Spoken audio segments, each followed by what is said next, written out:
Okay. The following is a story that I wrote. It's one of my original works. It's ongoing. I'm still writing it off and on. So here it goes. This is The Girl That Never Dies. If she gets stabbed in any of her vital regions, if she bleeds out, or if she gets sick to the point where any normal person would have died, she doesn't. But she is indeed a normal person. A mysterious girl carrying a mysterious blade is staggering through the woods. She looks with very observing eyes. She's looking for a home. At least a place to sleep, she says to herself, surveying the area. And maybe that place will have food, so I don't have to kill any more animals. Goats are very common in her area, but she's not in her area anymore. She finds herself at the doorstep of a house. The door opens and the man to answer it is a tall, scruffy-looking, middle-aged old man. He answers the door, looking down at the girl with an intimidating glare. She is such a tiny little thing herself. How will she fare? I wonder. He is not intimidating, the girl thinks to herself. He is not a threat, the girl says to herself, psyching herself out with every thought. The man cannot take the girl's blank stares any longer, and to get her attention, rips the blade out of her hands. Not realizing the man was talking while she was thinking, she now realizes that the blade is not carefully, but firmly, gripped in her hands anymore. And suddenly looking as though she had snapped out of some sort of trance, she looks around frantically. The door is shut and the man is gone.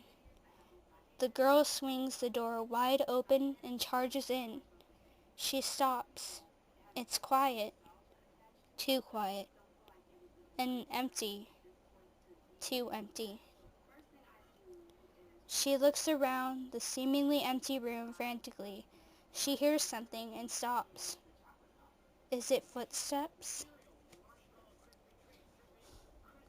She does not have enough time to wonder what it is she hears before everything in the world goes black. A little girl watches from the staircase as her father strikes the intruder with the butt of his rifle, and the girl falls over, blood pooling around her head immediately. She wakes up to a blur of reds, greens, and various other colors. As she focuses her vision to see where she is, she sees she's in the forest again. No, there's a fence. It's a backyard. She then notices she is tied up too, with rope. Then she looks up at the house and sees the man coming out of the house, carrying something very familiar to her. Only now its beautiful silver blade was stained with blood. But whose blood? Her blood? The girl checks herself and it's not hers. Then whose? Then what?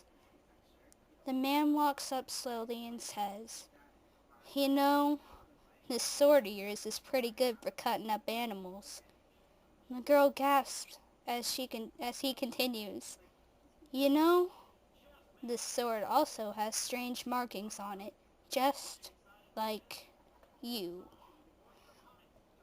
That's right, it does. And she does too bear the mark of the lost. What does that mean, you ask? He will find out in time. And all that aside, and getting back to the situation at hand, the man picks up the girl by her bound hands and threw her over his shoulder, like he's just caught some mighty big fish down at the creek and now begins to haul them off home. He throws the girl down onto the ground and stared into her lost, emotionless eyes. She tries not to make eye contact, but is finding it very difficult not to stare back. His eyes are very deep, almost psychotic. They stare into each other's eyes for a little longer, taking in the sense of danger and warning. The man finally speaks. "All right, what are you doing?" The man asks impatiently. "What are you doing?" the girl asks back in a rather sarcastic tone. "I don't trust you," says the man suddenly. "I don't trust you either." The girl raises her voice to a more aggressive tone as she starts fighting back. "Stop mocking me." "I'm not mocking you." "I don't trust you, girl." "You already said that." "It's because You don't trust me. I know. God, you're a broken record. Just shut up." The girl snapped back at the one sole comment. The man gets angry and gets to the point.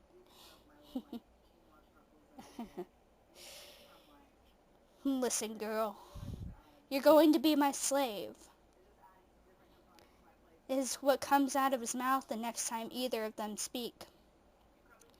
"I will let you stay here, but you'll have to pay for it." The girl looks around the house. It's 2 stories, but it's still pretty small. So, how? Cooking? She wondered, and her thinking was once again interrupted, this time by the feeling of blood seeping through flesh. Her flesh. Was it her blood, too? She looks down, and his face is very close to her own. Did she get cut? With the blade still covered with the animal blood, it was hard to tell that a little bit of her own blood was now mixed in with the animal's. He takes the blade off her neck, which reveals a small cut, bad enough to scar, but harmless to anybody. "You will pay me in blood, and these cuts will mark your payment." "So I won't be doing chores and stuff?" asks the girl curiously. "No," the man shouts, and then he calls for his daughter. "Kari!" A little girl, a little younger and shorter than she was, came running down the stairs. Yes, father? How can I assist you?" "Why don't you make yourself useful and take this girl up to the spare room, and be sure to lock the door." Yes, sir." Kari stares at the girl for a second before her father pushed her on. Kari went over to the girl and touched her gently on the shoulder. The girl twitched and hit her, not hard, by reflex. Her fist landed on Kari's face. The girl looked remorseful as the man grabbed the blade and put it on the girl's shoulder. He took her shirt sleeve and yanked it down, showing the girl's bare shoulder. He then ran the blade down to the middle of her shoulder. The sharpened edge of the blade felt cold against her skin as he ran it all the way down to the edge of her shirt. The man lifted the blade to reveal a thin line of crimson, leading from her neck all the way down to her sleeve. He leaned in close and whispered, "That little stunt will cost you extra." "Father, I'm fine. It was just an accident." Kari trembled at the sight of the girl's newfound scar. "I don't care." I'm the girl tried to apologize. "Shut up," the man interrupted. "You hurt my girl, and pain on others costs you extra around here." Kari went over to the girl, and she immediately got up and followed her out the stairs. Out, yeah, the stairs. They got to the end of the wall, and Kari stopped. "We're here, and this is a spare room." Kari continued as they walked inside. "My father wanted me to lock you in, but I think you've been through enough, so I won't do it. I'm so sorry." The girl looked like she wanted to cry, but she didn't. "It's alright. I'm okay. It wasn't hard anyway."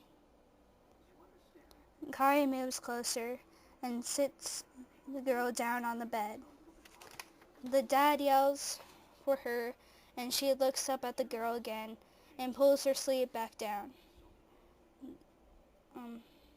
before she goes back down the stairs, leaving the door open as she leaves.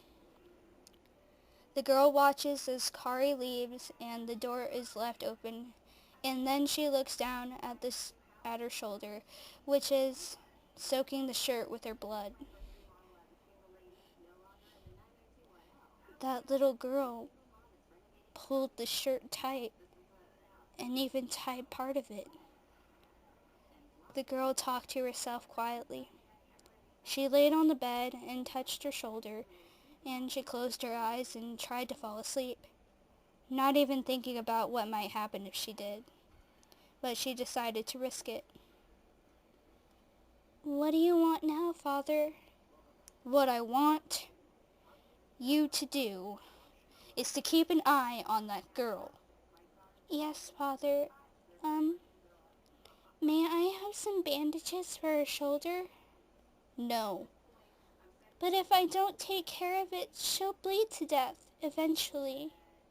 "She can't die, Kari. You don't have to worry about her bleeding to death or anything. You don't have to feel bad for her either." "But, Father—" "No buts. Just do as I say or else." Kari hesitated before she answered, but she did indeed answer before running back up the stairs. Kari runs straight to the spare room, and Kari was surprised to see the girl was asleep. Kari smiled and got a blanket from the closet. She also moved one of the pillows under her head. The girl turned over in her sleep in response to the sudden feeling of warmth. "Oh no, don't lay on that shoulder." Kari took the girl and rolled her onto the other side. "There, you can lay on this side. If you lay on that one, it won't be able to get better." The girl moves slightly and settles into that position. "I wonder if I should sleep in here too." Kari pondered at the thought, but her father was up the stairs in seconds to answer that question for her. "No, Kari. Don't. I already said she can't die, so stop worrying already." "But," Kari tried to say, "I said she can't die. Do you understand what that means? I don't think you do. And worrying about anything will get you nowhere in life." Her father finishes with that and leaves. Kari decides to ignore her father and stays in the room until she too is asleep beside the girl.